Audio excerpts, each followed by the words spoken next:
வணக்கம். ஸ்ரீ சிவசூர்யா ஜோதிட வித்யாலயம் வழங்கும் காலச்சக்கரம். நான் சிவசூர்யா செந்தில்குமார், கோவில் நகரம், கும்பகோணத்திலிருந்து. நம்ம தொடர்ந்து நட்சத்திரத்துக்கான பரிகார கோவிலை பார்த்துக்கிட்டு வரோம். அந்த வகையில் நம்ம இந்த பதிவில் பார்க்க இருப்பது உத்திரம் நட்சத்திரம். இந்த உத்திர நட்சத்திரத்துக்கான பரிகார கோவிலை பற்றி பார்ப்போம். இந்த உத்திர நட்சத்திரத்தோட அதிபதி யாருன்னு பார்த்திங்கன்னா சூரிய பகவான்.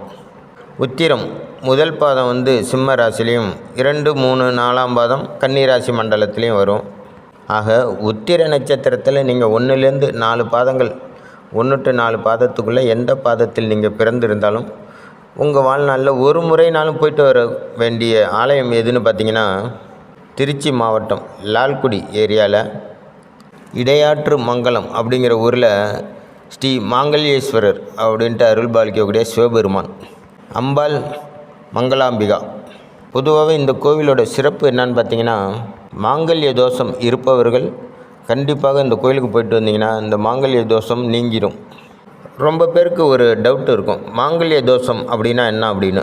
இந்த மாங்கல்ய தோஷத்தை எப்படி கணக்கெடுக்கணும்னு பார்த்தீங்கன்னா, பெண்ணோட ஜாதகத்தில் தான் அதை பார்ப்பாங்க. பெண்ணுடைய ஜாதகத்தில் மாங்கல்ய தோஷம், அதாவது பெண்ணோட ஜாதகத்தில் லக்கணத்துக்கு 8ஆம் இடத்துல பாவக்கிரகங்கள் அமர்ந்து இருந்தாலும், அல்லது பாவக்கிரகங்கள்னு சொல்லக்கூடிய ராகு, கேது, சூரியன், செவ்வாய், சனி போன்ற பாவக்கிரகங்கள் அங்கே இருந்து அவர்களுக்கு சுபர்களின், அதாவது குரு, புதன், சுக்கிரனோட பார்வை கிடைக்காமல் போகும் பட்சத்தில் அது மாங்கல்ய தோஷமாக செயல்படும். இந்த மாங்கல்ய தோஷத்தில் உள்ள பெண்ணுக்கு அதே தோஷமுள்ள சமதோஷமுள்ள ஜாதகத்தை தான் இணைக்கணும். அப்படி இல்லாத பட்சத்தில் என்ன ஆகும் அப்படின்னு பார்த்தீங்கன்னா, அந்த தோஷத்தை பொறுத்து வரக்கூடிய வரனுக்கு, அதாவது அந்த பெண்ணுடைய மாப்பிள்ளைக்கு கணவனாக வரக்கூடியவருக்கு என்ன ஆகும்னா, அதை பார்வை அந்த 8ஆம் இடத்துக்கு பாவக்கிரகங்களின் பார்வை மட்டும் இருந்துச்சுன்னா வாழ்நாள் முழுதும் நோய் நொடியோடு இருப்பார். பாவக்கிரகங்கள் அங்கே இருந்துச்சு அப்படின்னா சின்ன சின்ன கண்டம் ஏற்பட்டுக்கிட்டே இருக்கும். ஒரு பழமொழி சொல்லுவாங்க, பூர்ண ஆயுள் நித்திய கண்டம்னு. அது மாதிரி வெளியில் போயிட்டு வரும்போது வெளியில் போயிட்டு வந்தால் தான் நிச்சயம் அப்படிங்கிற மாதிரி இருக்கும். அந்த மாங்கல்ய தோஷம் ரொம்ப வலுவாகவும் பலமாகவும் இருந்துச்சு அப்படின்னா அந்த 8ஆம் இடத்துல பாவக்கிரகங்கள் அமர்ந்து பாவக்கிரகங்களே 8ஆம் இடத்தை பார்க்கும்.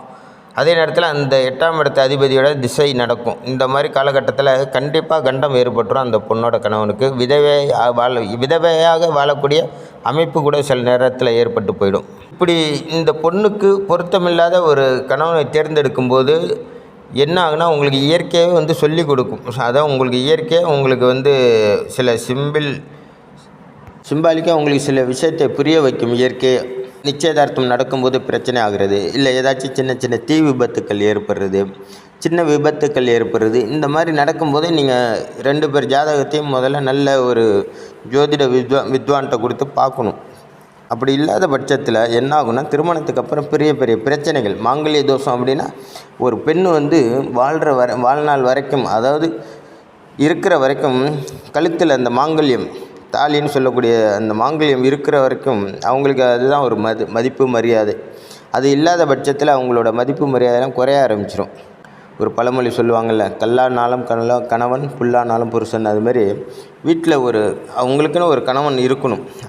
அந்த மாதிரி இல்லாமல் போகும்போது அவங்களுடைய மனமும் குணமும் மாறுதல் அடையும். அதனால் இந்த மாங்கல்ய தோஷம் இருக்கிறவங்க வாழ்நாளில் ஒரு முறைனாலும் இந்த கோயிலுக்கு போயிட்டு வந்தீங்கன்னா, அதுவும் திருமணத்துக்கு முன்னாடி போயிட்டு வந்தீங்கன்னா ரொம்ப ரொம்ப நல்லது. திருமணத்துக்கு முன்னாடி போய் அந்த கோவில் முறைப்படி பரிகாரம் பண்ணிக்கிட்டீங்க அப்படின்னா கண்டிப்பாக அந்த தோஷத்துலேருந்து நீங்கள் நிவர்த்தி ஆகி வெளில வந்துடலாம். பொதுவாக அந்த கோயில் உத்திர நட்சத்திரத்துக்கான பரிகார கோவில். உத்திர நட்சத்திரத்தில் பிறந்தவங்க அவசியம் போயிட்டு வரக்கூடிய கோவில் இது. ரொம்ப அற்புதமான பரிகார கோவில். உங்கள் நட்சத்திரத்துக்கான பரிகார கோவில் போயிட்டு வாங்க. ஸ்க்ரீனில் தெரியும் அதனுடைய கோவிலோட அமைப்பும் வழித்தடமும் பார்த்துட்டு நல்லபடியாக போயிட்டு வாங்க. நன்றி, வணக்கம். நல்லது நடக்கும். வாழ்க.